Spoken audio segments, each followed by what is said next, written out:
Bonjour, aujourd'hui je voudrais vous partager quelques mots concernant la solitude. Bon, nous sommes tous liés, ça commence bien, il parle de la solitude, il parle du lien.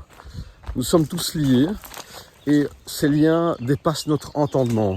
Nous sommes liés d'abord parce que nous avons un père et une mère, qu'ils soient connus ou pas, qu'ils soient reconnus ou pas, qu'ils soient appréciés ou pas. Nous avons tous un père et une mère, sauf Jésus, paraît-il.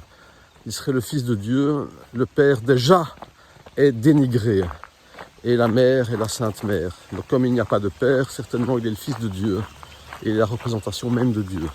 Donc nous avons tous un Père et une Mère, donc déjà nous sommes liés, nous avons des ancêtres, et sans tous ces ancêtres nous ne serions pas là. Nous sommes le fruit de nos parents et de tous nos ancêtres. Nous portons en nous nos parents et tous nos ancêtres, y compris l'histoire familiale, même si nous l'ignorons, même si nous la méconnaissons. Donc c'est vrai, concernant la solitude, nous sommes tous liés. Alors que faire de cette solitude? À la fois, ça peut sembler paradoxal, nous sommes liés et seuls, même en couple. Nous sommes seuls car nous sommes tels que nous sommes et fondamentalement, rien ne peut être changé. Rien ne peut être ajouté, rien ne peut être enlevé. Nous sommes tels que nous sommes. Nous sommes la meilleure version de qui nous sommes. Il n'existe pas de version améliorée. Et c'est la même chose pour l'autre. L'autre est tel qu'il est, le fruit de tout son système familial, de ses parents, ses grands-parents, de ses ancêtres. Il est tel qu'il est. Rien ne peut être ajouté, rien ne peut être enlevé. Il est la meilleure version de qui il est. Il n'existe pas de version améliorée. Il est tel qu'il est. Nous ne pouvons pas le changer. Il ne peut pas nous changer, malgré peut-être nos souhaits, nos attentes. Et donc nous nous rencontrons dans la différence. Et donc en cela, nous sommes seuls, même si nous sommes liés.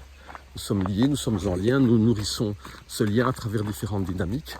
Et nous sommes seuls, car nous sommes seuls à être tels que nous sommes, et l'autre est seul à être tel qu'il est. Donc inévitablement, nous sommes liés, seuls, et donc en relation, de façon diverse, pour chacun de nous. Et il y a différentes façons de vivre cette solitude.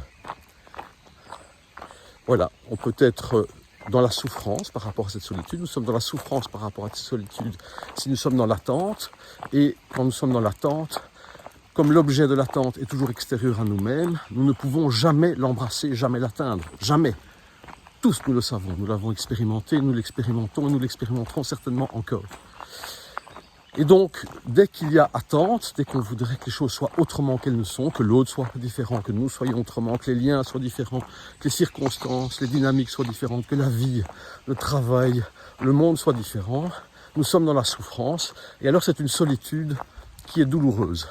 On est dans l'opposition, on n'embrasse pas ce qui est. Quand on n'embrasse pas ce qui est, quand on ne se laisse pas embrasser par ce qui est, on est dans la souffrance, c'est une solitude douloureuse. Et puis il y a cette solitude heureuse, cette heureuse solitude qui est dans l'acceptation. L'acceptation n'est pas quelque chose que l'on peut faire, c'est quelque chose qui est là, qui est présent, qui survient, comme ça survient. Et quand on est dans cet état d'acceptation, alors on est en accord avec ce qui est là. On est en accord avec soi-même, tel que nous sommes, imparfait avec l'autre, tel qu'il est, imparfait dans notre couple, tel qu'il est, imparfait avec ses liens, ses dynamiques, c'est nos professions, ce que nous réalisons, nos enfants, nos parents, nos ancêtres, le monde, tel qu'il est. Et alors c'est une solitude heureuse. Voilà, je vous souhaite... que puis-je vous souhaiter? Parce que souhaiter, c'est déjà imaginer autre chose. C'est vrai. Alors pourrais-je vous souhaiter de ne rien souhaiter? Non, c'est un non-sens. Je vous souhaite le meilleur. Le meilleur est ici dans l'instant présent, tel qu'il est. Et je serai ravi de vous partager encore quelques mots. À bientôt, merci.